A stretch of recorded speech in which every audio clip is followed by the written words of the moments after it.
Today, we will discuss borrowing cost under fixed asset or PPE, topics on tangible assets for long-term purposes. Um, okay. At the end of the chapter, we should identify kung alin ba yung dapat include as borrowing cost, kung ano yung concept ng qualifying asset para sa capitalization of borrowing cost. Kasi from the word itself, yung cost kasi 'di ba parang expenditure siya. So yung expenditure connected siya sa word na disbursement, yung merong cash out. So as accountant, kung may babayaran si company for that borrowing cost, yung asset, parang hindi natin siya binayaran ng cash, may inutang tayong fund to buy that asset. So, aling portion doon yung magiging part nung value nung asset, yung i-capitalize, and alin yung um, ating i-dediretso na sa profit or loss or expense outright. Yan. Kaya may qualifying asset kasi hindi lahat ng items na binili using borrowed fund will be capitalized. Ano yung proper accounting sa borrowing cost, tsaka yung dalawang method, yung specific borrowing, tsaka yung general borrowing in connection with capitalization. So, definition, yung standard na to, sa under siya ng past, it is defined as the interest and other costs that an entity incurs in connection with the borrowing of funds. So, yun. May inuutang tayong pondo para pambili ng asset ng entity. And yun nga, bukod doon sa presyo na magkano natin siya binili, halimbawa, yung machine ay 1 million. So, wala pang 1M si company. Ang gagawin niya, uutang siya sa bangko or sa other creditors.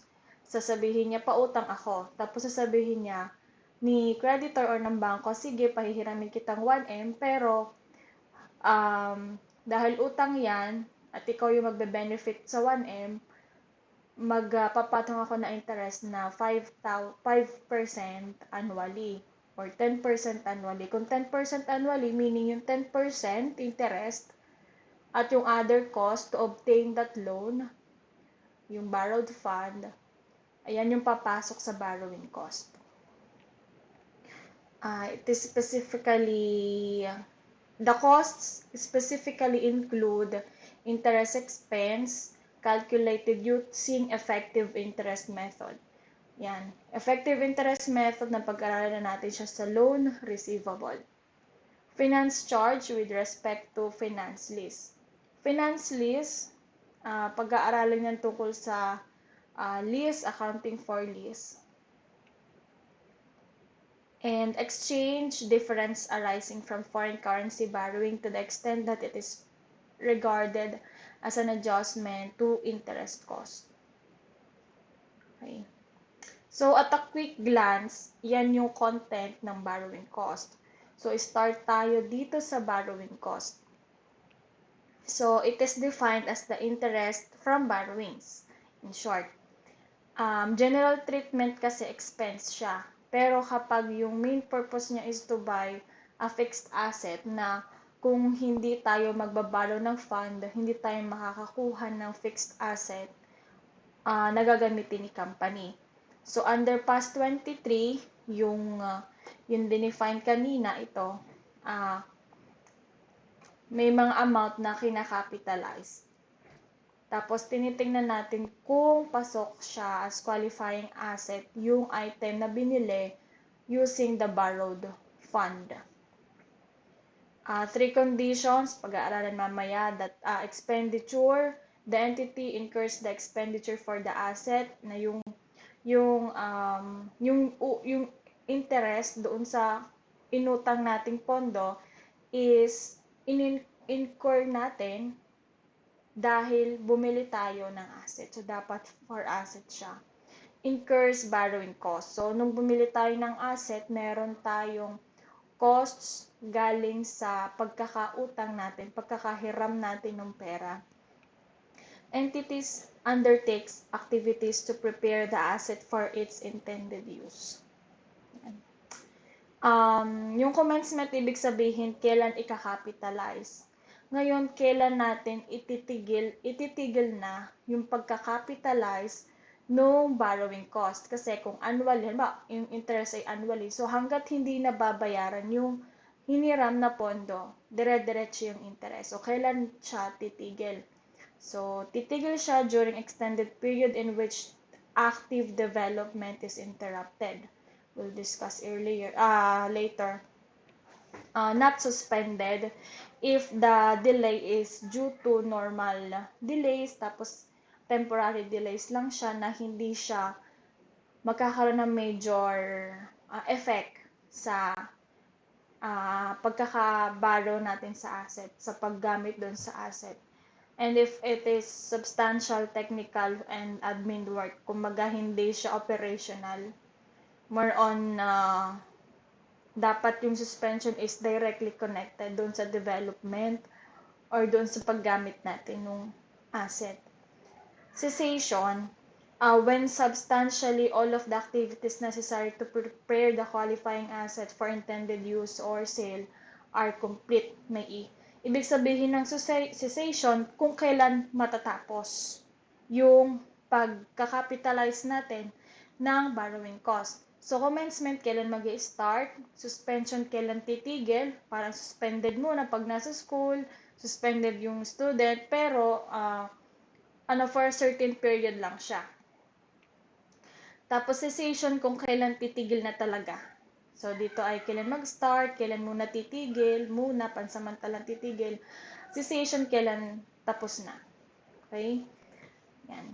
Pag qualifying asset, it is defined as an asset that it will take substantial period of time to get ready for intended use or sale. Examples, manufacturing plants, power generation facilities, intangible assets, investment properties, bearer plants. Yan. Qualifying assets, makikita nyo halos lahat yan ay for long-term use. May intangible asset na kasama.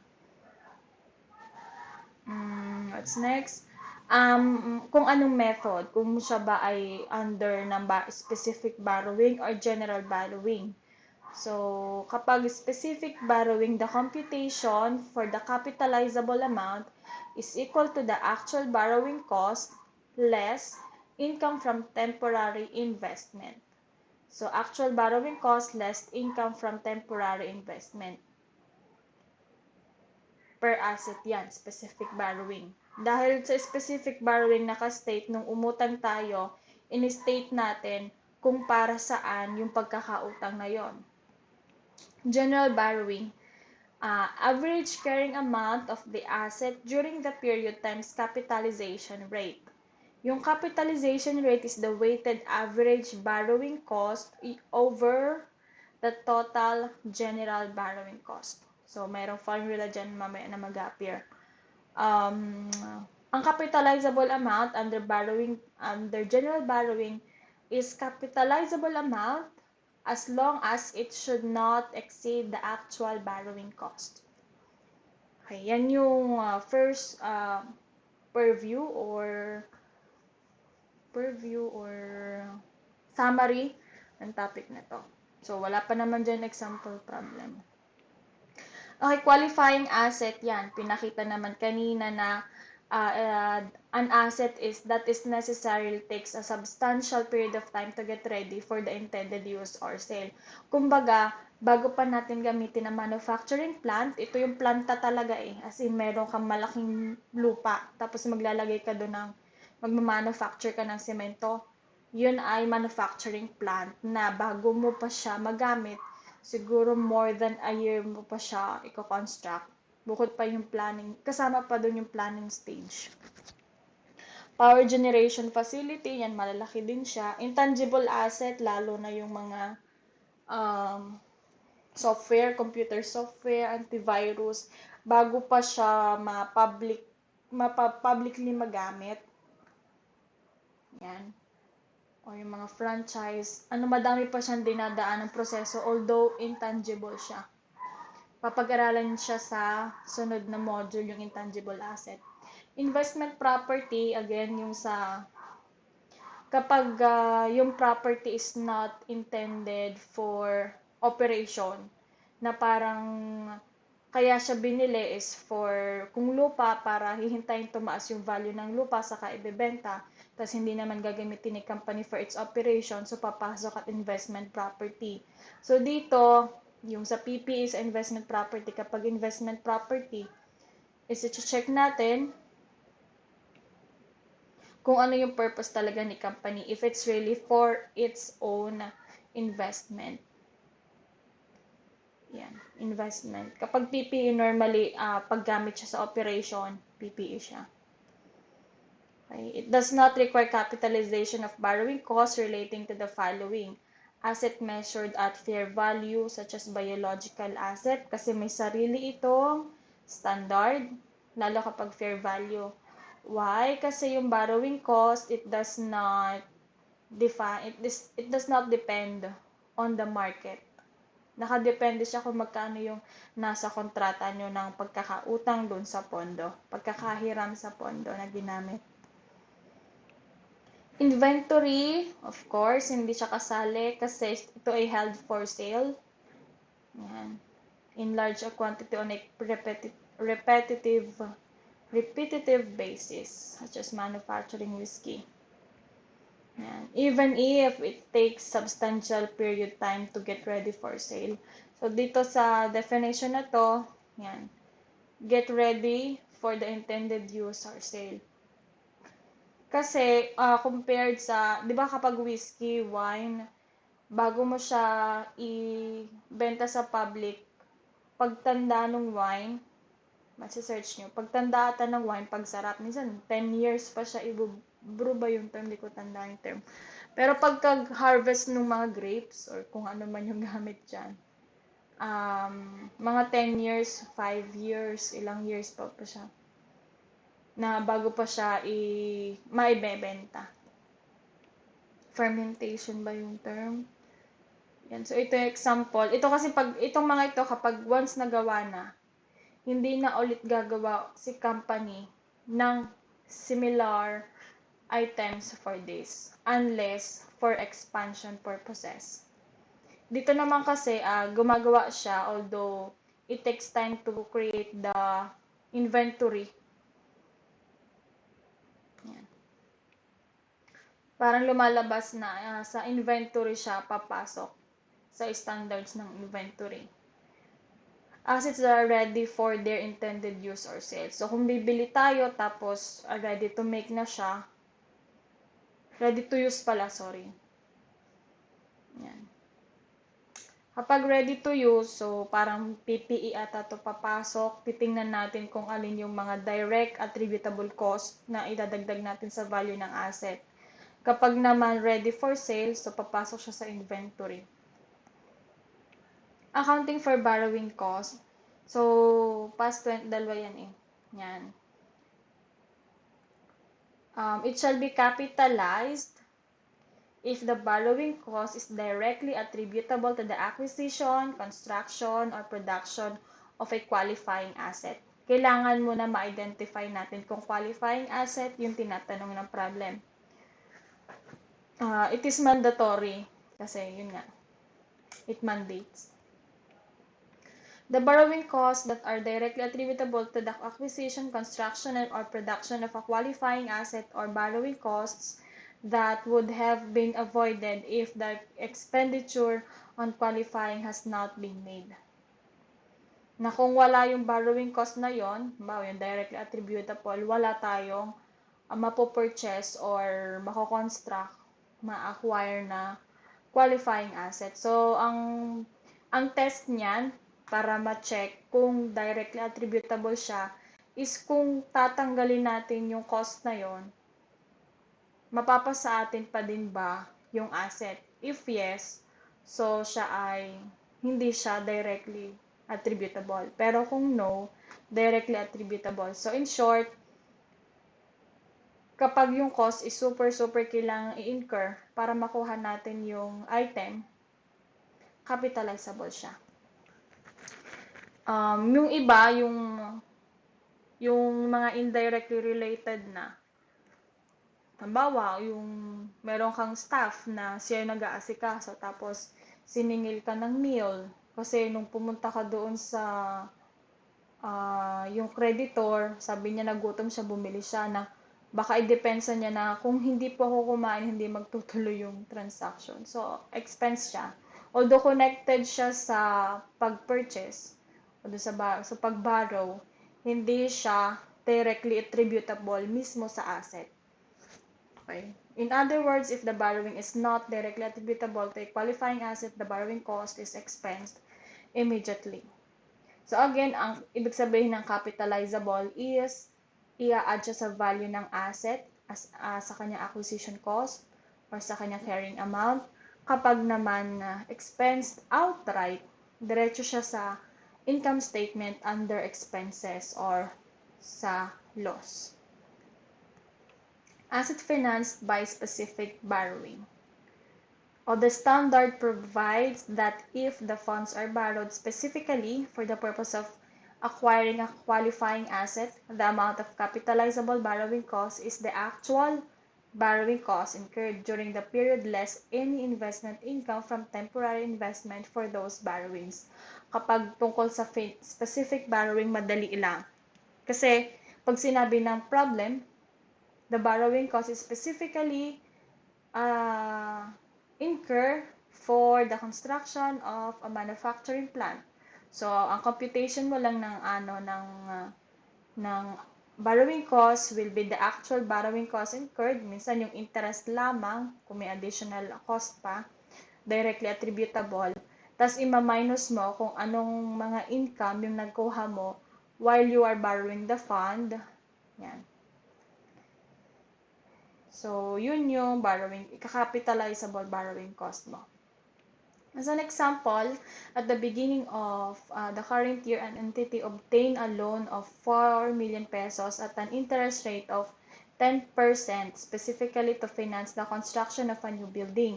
Availments from the loan were made quarterly in equal amounts. Total borrowing costs incurred amounted to 250,000 for the current year. So, sinabi na dyan kung ano yung borrowing cost. Ang borrowing cost is the 250,000 ngayong taon. Yung inutang mo is yung 4 million pesos. So, yung interest mo ay 10%. Ito yung interest of borrowing fund. Pero since sinabi naman sa problem na yung total borrowing cost mo is 250,000 for this year, you will use this for the actual borrowing cost. Okay. Ano pa ba? Kung iisipin din kasi, kung, halimbawa, ang naisip mo ay 4 million quarterly equal payments. Hindi naman at the beginning of the current year, 4 million times 10%.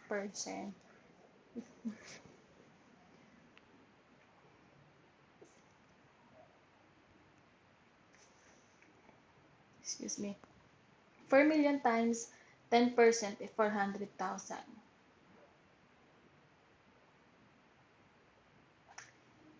Pero ang susundin natin for the actual borrowing cost, yung computation kanina dito sa 1, 2, 3, 4, 5, 6. Dito, sa baba.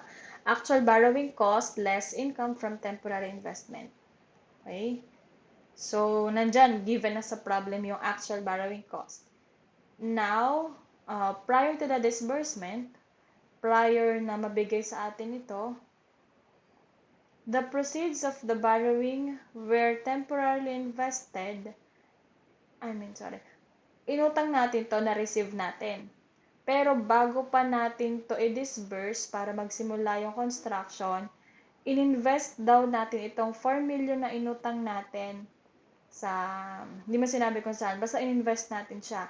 Tapos, habang nandun siya, nagkaroon siya ng interest. nagkaroon tayo ng interest income. So, let's say this is Company A. Si Company A nung January umutang kay bank.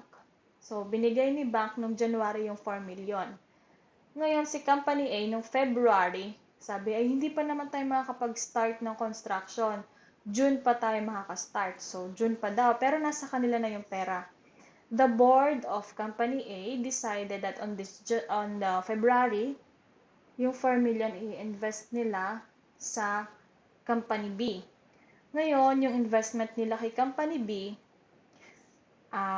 as of the period na hindi pa sila nakakagawa nung, let's say, nung manufacturing plant, ay nandito pala, hindi pa sila nakakapag-construct ng new building, ang sabi ay nagkaroon na ng interest receivable si Company A mula kay Company B amounting to 40,000 kasi yung investment, yung 4 million ay na kay Company B.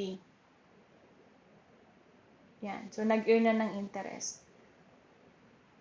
For this year, meron tayong 250,000 cost incurred for the borrowing. Tapos, meron tayong interest receivable. Entry niyan is debit interest receivable, credit interest income. So, yan. Actual borrowing cost, less 40,000. Our capitalizable borrowing cost will be 210,000. Ito ay atin munang parang isasantabi na once na mag-start na yung construction ng new building, this 210,000 will be part of the cost ng new building. Kapag naman general borrowing, nung ako ay student pa lang, ayoko lang madali lang ang borrowing cost na topic. Ang ayoko lang dito is, yun nga, kapag hindi siya specific borrowing, kapag general borrowing. Kasi mas mahaba yung computation kapag general borrowing. The standard provides, PAS 23, paragraph 14, provides that if the funds are borrowed generally and used for acquiring a qualifying asset, the amount capitalizable borrowing is equal to the average carrying amount of the asset during the period multiplied by the capitalization rate or average interest rate. However, the capitalizable borrowing cost shall not exceed the actual interest incurred. So, i-consider mo din magkano ba talaga yung interest expense. Hindi tataas yung capitalizable borrowing cost sa interest expense. The capitalization rate or average interest rate is equal to the total annual borrowing cost divided by the total general borrowings outstanding during the period.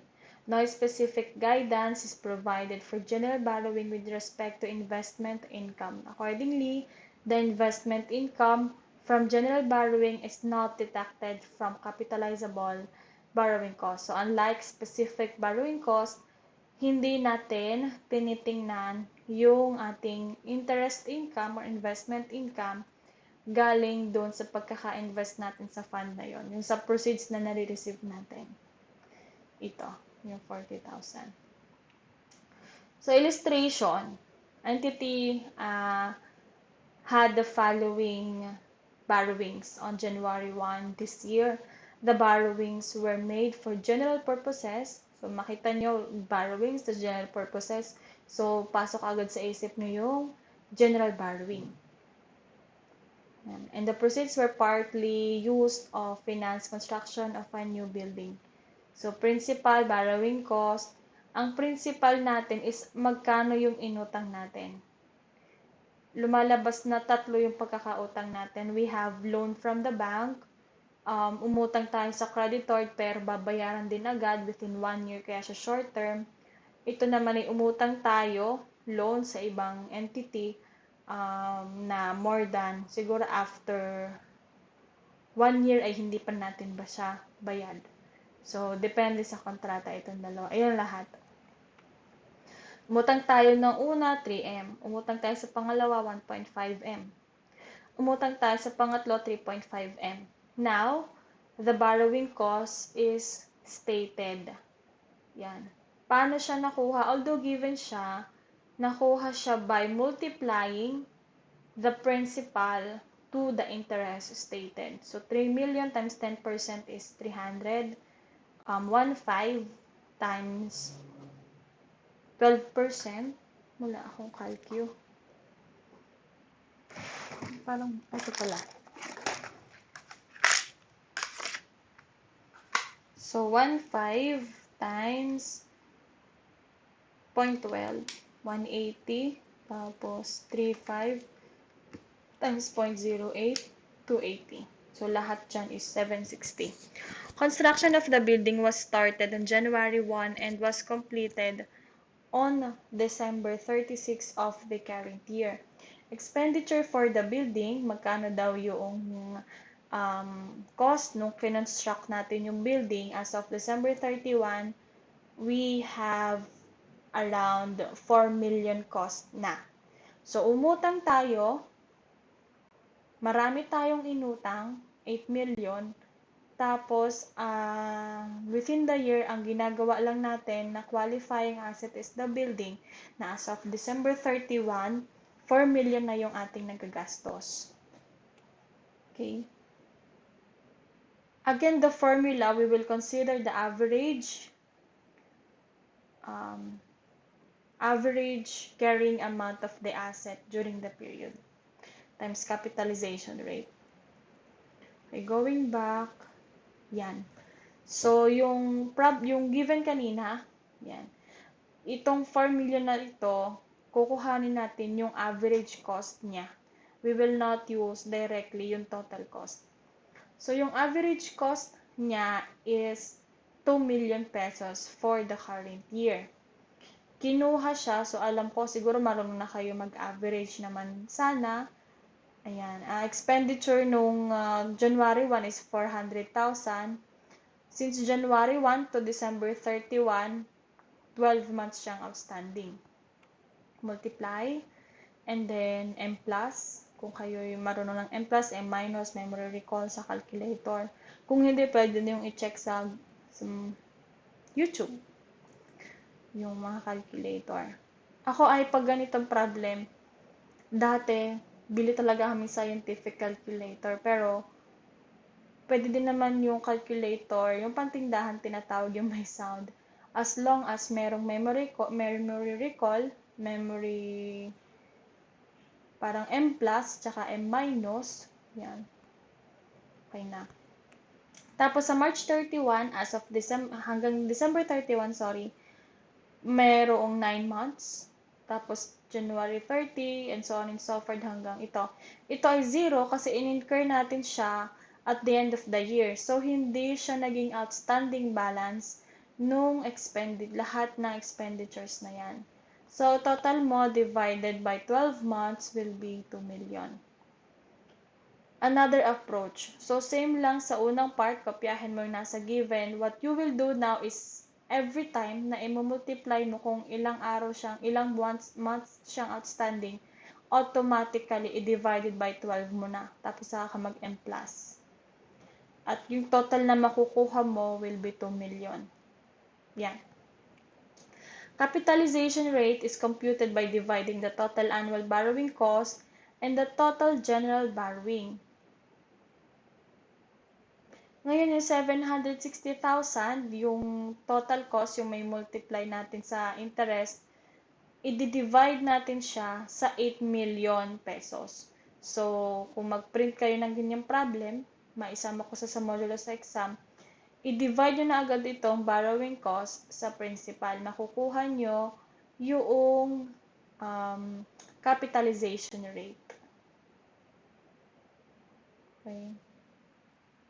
Now, itong capitalization rate, i-multiply nyo na siya sa average carrying amount of the asset, which is 2 million. So, 2 million times 9.5 is 190. However, we should consider na yung capitalization borrowing cost na nakuha natin ay hindi tataas sa actual borrowing cost.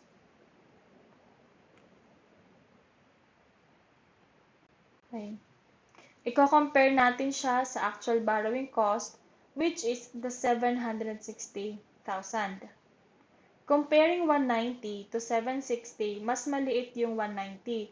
So, pasok na ang cost natin is 190 for this year. Okay? Tapos, for this year, since ito yung borrowing cost natin, yung difference ni 760 at 190 is papasok as interest expense. Kumbaga, kung hahatiin natin itong 760, ang 190 dyan is capitalizable. Okay? Yung 190 capitalizable sa building. Tapos yung natitirang 570 will be outright expense under the account of interest expense. Okay? Kapag general borrowing, yung borrowing cost is nahahati sa capitalizable at sa outright expense.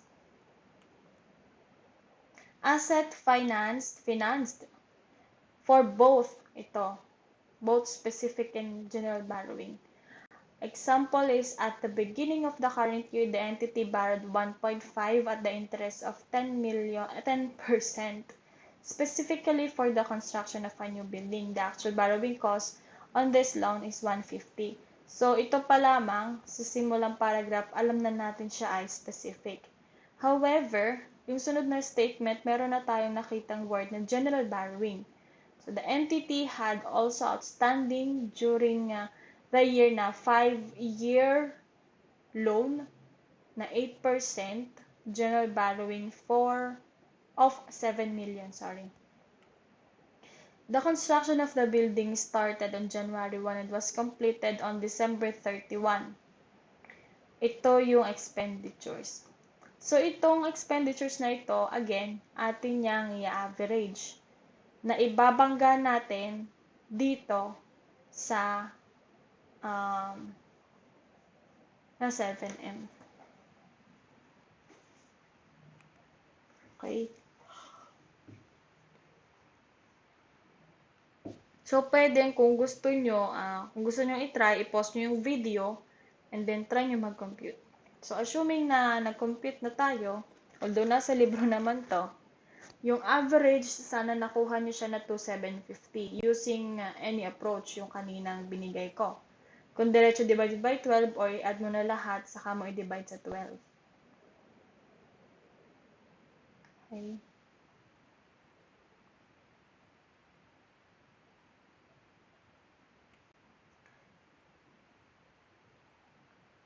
Ngayon, kukuhanin natin kung magkano yung para sa general borrowing cost.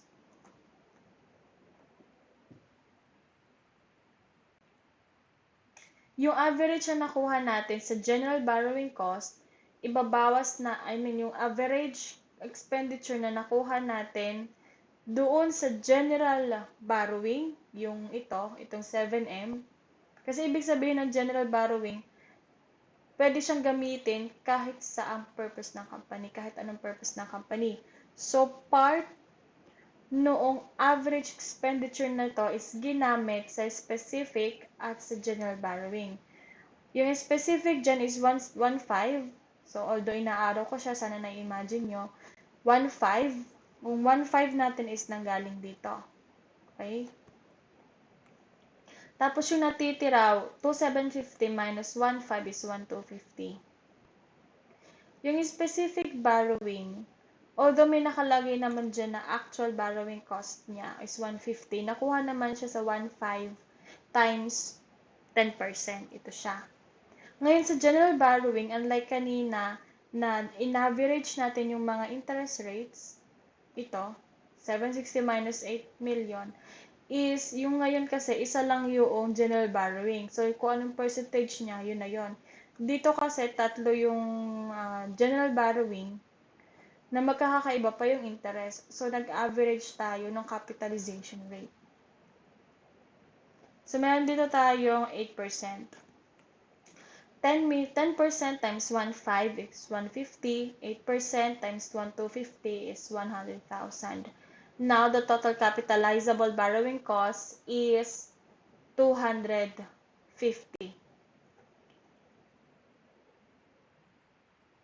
Magkano dyan yung expense? the outright expense or the interest expense is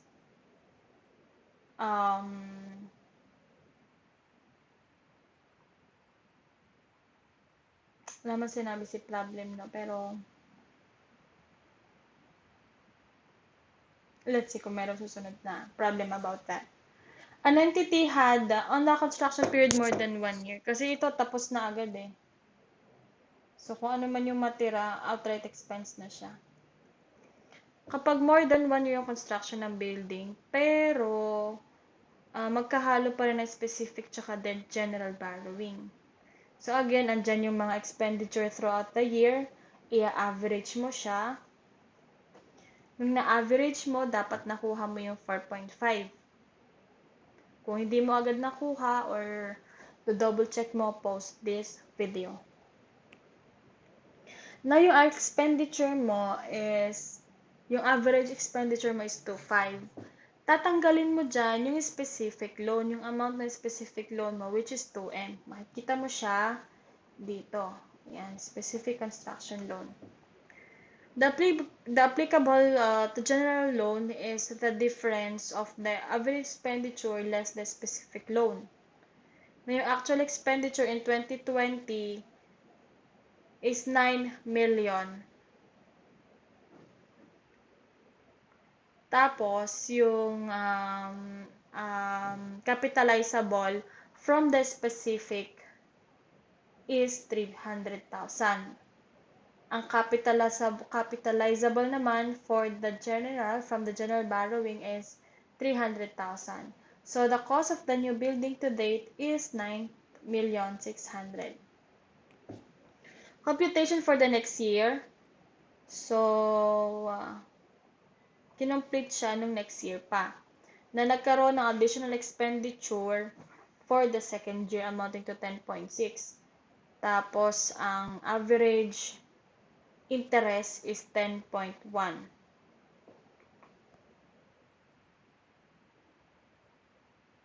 Yan. Kung mag-average tayo, di ba? Sabi yung average expenditure for the asset, isasama natin yung nakaraan. Na kung ilang buwan na siyang outstanding as of this time na ginagawa yung building.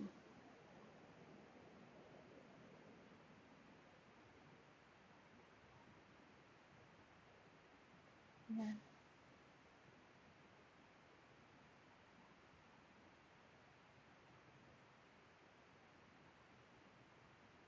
Okay.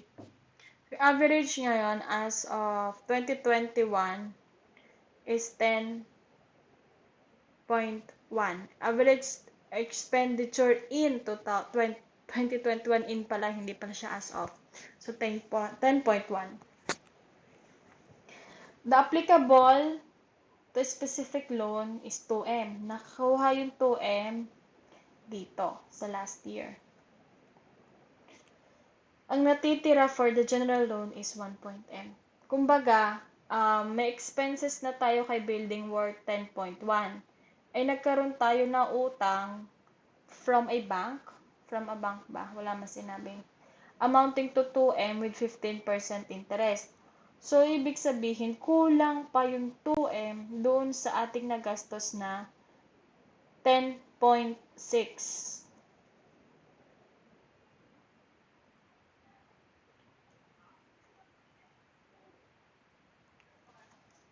This year. So, meron pa tayong applicable to general loan na 8.1. 10.1 minus 2M. Okay.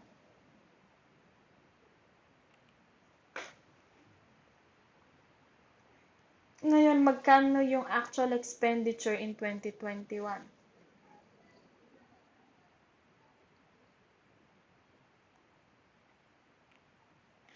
9.6.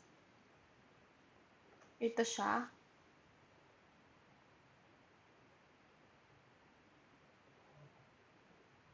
Plus 1M is 10.6. Okay, 10.6. Magkano yung interest?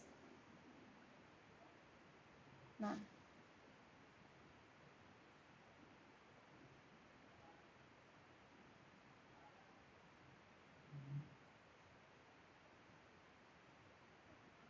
15%, tsaka 12%.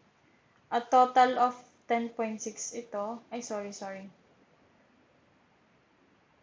10.1 na nanggaling siya dito. 10.1. Okay? Yung average. Ayan. So, ang ating total cost ng new building is 11,872. More than 1 year but less than 2 years. So, parang yung construction imbes na from January 1, 2020 to December 31, 2021, naging January 1, 2020 to August 31, 2021. So, ang mababago lang naman dito ay averaging. Pero yung computation na ganito as is pa din siya. Tapos, you will consider yung months na nagamit lang natin siya. Okay. So, this time, ang ratio natin is over 8 na. Kasi from January 1 to August 31, we have 8 months. Okay. The average expenditure will be 9,850 minus magkano yung para sa specific, and then yung general loan 7,850. Now, ito na yung computation. Ay, hindi ko pala na-add ito doon sa pagko-compute nito. So, yung ating interest, capitalizable borrowing cost for 2021 is yung 2M times 15% times 8 months divided by 12. This is January 1 to August 31. Kumbaga, di ba kanina meron tayong commencement, meron tayong suspension, at meron tayong cessation. Ito na yung cessation. Tapos na kasi yung building. So, stop na yung pagko-compute natin for the capitalizable borrowing cost. Pero again, kung as of December 31, hindi pa siya bayad ni company, yung natitirang months, which is 4/12, will go to the income statement under interest expense. Pero as of now, since ginawa si building from January 1 to August 31, we will compute the capitalizable borrowing cost to the extent of August 31. Tapos 7,850, yan. 9,850 minus 2M siya. The cost of the new building is this interest plus this 10.6. Specific borrowing for asset used for general purposes. If the asset is financed by specific borrowing but a portion is used for working capital purposes, the borrowing shall be treated as general borrowing in determining capitalizable borrowing cost. Kumbaga, kapag meron man lang na pagkakautang na ginamit na sinabi natin for a specific item to, pero in some time, ginamit yung portion nung inutang sa other purposes, lalo na sa working capital purposes, papasok siya yung pagko-compute under the general borrowing. Now, yung working capital na sinasabi is yung operation side, yung naaapektuhan yung current asset and yung current liabilities. Thus, the capitalizable borrowing cost is equal to the average expenditure on the asset multiplied by the average interest rate. Commencement of capitalization. The capitalization of borrowing costs are part of the cost of the qualifying asset shall be commenced in the following 3 conditions. So, pag nag-incur na expenditure for that asset, nag-incur na tayo ng borrowing cost, at saka yung entity undertakes activities that are necessary to prepare the asset for the intended use or sale, such as construction, acquisition, yan. Activities necessary to prepare. The activities necessary to prepare the asset for the intended use or sale encompasses more than physical construction. Yan. Bukod pa doon sa pagtatayo ng manufacturing plant, kino-consider natin as part ng preparation yung technical at administrative work, lalo na yung pagpaplano noong physical construction.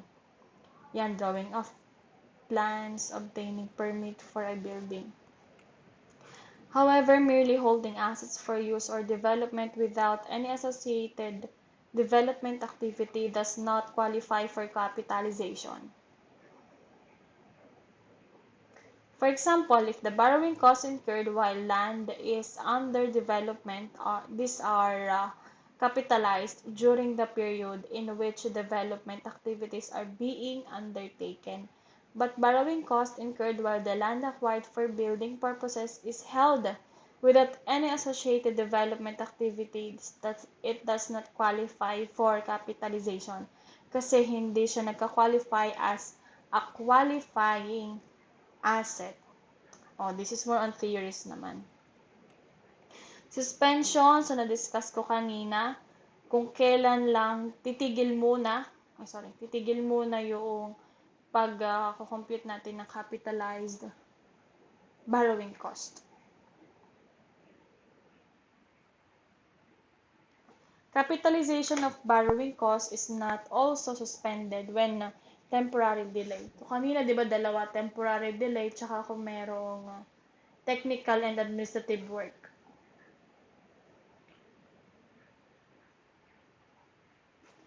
Na necessary para mag-stop muna yung pagka-capitalize ng cost.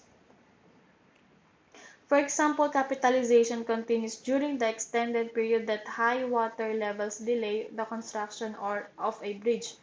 If such high water levels are common during the construction period in the geographical region involved. So, ito'y parang fortuitous event or events na hindi natin nakikita in the future na dahil tumaas yung level ng tubig, hindi natin matuloy yung pagko-construct ng bridge.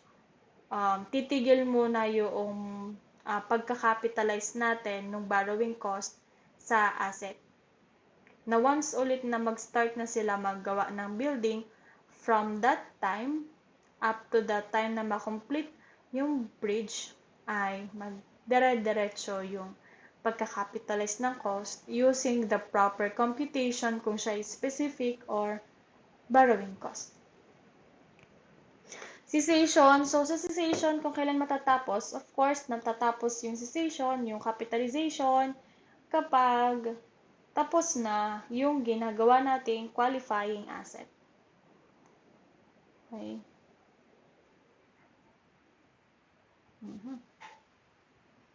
Disclosure related. Ang disclosure, ibig sabihin kung anong ilalagay natin sa financial statement, dun sa notes to financial statement, para i-specify natin na yung ginagawang building or ginagawang qualifying asset, yung yung cost niya, merong portion doon na under ng borrowing cost. So, yung borrowing cost, magkano ba yung borrowing cost na na-capitalize? Ano yung capitalization rate na ginamit? Segregation of assets that are qualifying assets from other assets statement is not required. Kumbaga dito kasi sa borrowing cost, bago pa natin i-capitalize yung borrowing cost, is i-consider muna natin if yung asset is qualifying asset. Pero for presentation purposes, hindi na natin kailangang i-identify kung alin yung qualifying assets. Kasi sa notes to financial statement, ang pinaka-requirement doon is ano ba yung kanilang depreciation. More on depreciation yung focus nun kapag ang pinapakita is yung non-current asset, yung fixed asset. So, again, as a summary, ito ay last, I think. So, pag specific borrowings at saka sa general borrowing, sa specific borrowing, diretso na. Kung ano yung actual cost incurred, magkano yung interest for that specific borrowing na inutang natin yung fund, may nakalagay na interest, i-multiply natin kung magkano yung inutang. Kung walang nakalagay na actual cost.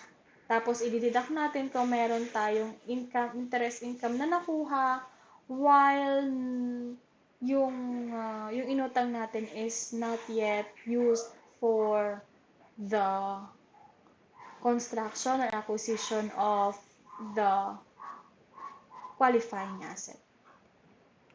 At madali lang yung formula for the borrowing cost. Interest rate times magkano ba yung inutang. Yun. na general borrowings. I-average muna natin kung magkano na yung cost in acquisition or preparation or construction noong qualifying asset. Kapag nakuha natin yung average cost, i-multiply natin siya sa capitalization rate. No?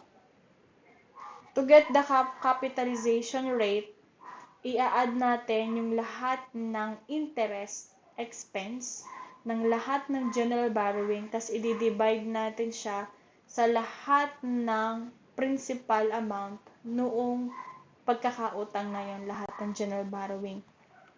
Ito na yung capitalization rate na i-multiply natin sa cost, sa average borrowing cost. Ngayon, kung magkahalo siya, so kung meron din specific borrowing, i-compute muna natin yung general borrowing. Tapos bago tayo mag-multiply ng capitalization rate, tatanggalin muna natin sa general borrowing cost, sa average borrowing cost, yung loan intended for the specific borrowing. I think yun na yung last. Ito na yung last. Yeah. So, end of slide. And we go to, I think, depletion. Kasi ito naman ay nakalimutan ko. Nalikdangan ko siya na discussion.